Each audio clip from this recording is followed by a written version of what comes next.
آج کی دنیا میں جہاں بڑا زور شور ہے مرد و زن کی مساوات کا، مرد و عورت کی برابری کا اور آزادی نسواں کا، تو اس میں یہ بات بڑی لوگ جو ہیں اس کو بیان کرتے ہوئے شرماتے ہیں کہ مرد کو حاکم بنا دیا، عورت کو محکوم بنا دیا، پروپیگنڈا یہ کیا گیا کہ مرد کی بالادستی قائم کر دی گئی عورت، اور عورت کو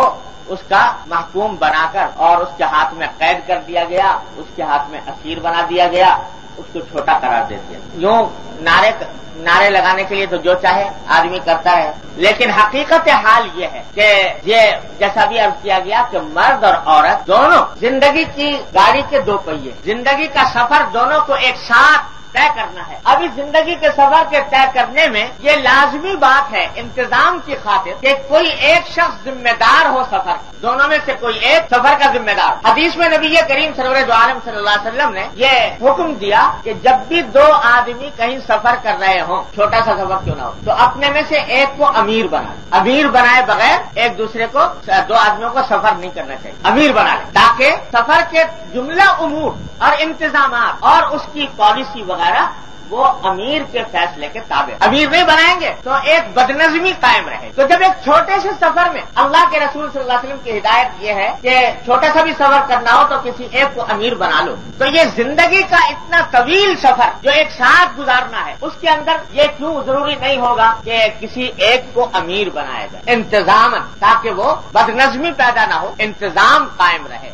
اس انتظام کے قائم کرنے کے لیے کسی ایک کو امیر بنانا ضروری۔ اب دو ہی راستے ہیں، یا تو مرد کو امیر بنا دیا جائے اس زندگی کے سفر کا، اور یا عورت کو بنا دیا جائے امیر اور مرد کو مامور اور اس کا محکوم بنا دیا جائے۔ دو ہی راستے ہیں، تیسرا راستہ تو کوئی ہے نہیں۔ تو اب انسانی خلقت اور فطرت اور قوا اور صلاحیتوں کے لحاظ سے ویسے بھی ایک اگر عقل عام کے تحت بھی آدمی سوچے تو نظر یہی آئے گا کہ اللہ تعالیٰ نے جو قوا مرد کو عطا کی ہے، بڑے بڑے کام کرنے کی جو صلاحیت مرد کو عطا فرمائی ہے، جو قوت اس کو عطا کی ہے، جو صلاحیتیں اس کو بخشی ہیں، وہ عورت کو نہیں بخشی۔ لہذا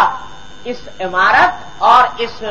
سربراہی کا کام در حقیقت مرد ہی صحیح طور پر انجام دے سکتا ہے۔ اور سب سے بڑی بات یہ ہے کہ بجائے اپنی عقل سے فیصلہ کرنے کے اس سے پوچھا جائے جس نے دونوں کو بنایا کہ آپ نے ان دونوں کو سفر پر روانہ کیا ہے، تو آپ ہی بتائیے کہ کس کو امیر بنائے کس کو مامور بنائے۔ تو سوائے اس کے فیصلے کے کوئی اور فیصلہ کسی کا بھی، ہاں وہ کتنی ہی بظاہری عقلی دلائل کے ساتھ آراستہ ہو کر آیا ہو، وہ اللہ کے فیصلے کے خلاف کوئی فیصلہ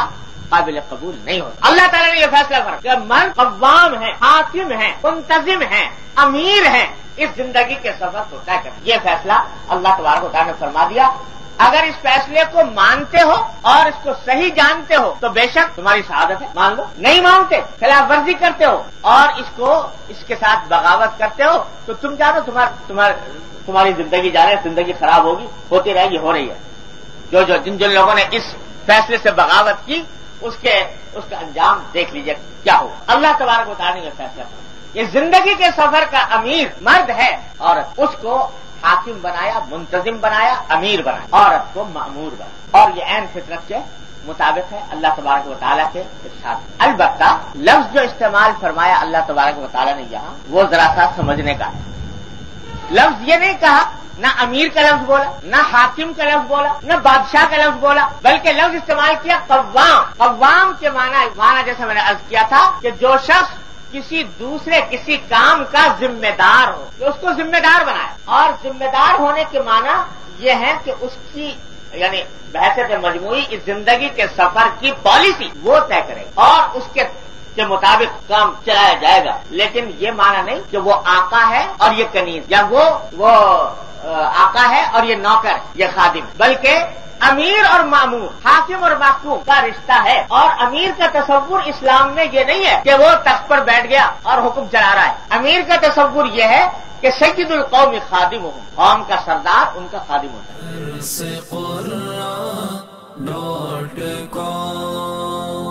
www.darsequran.com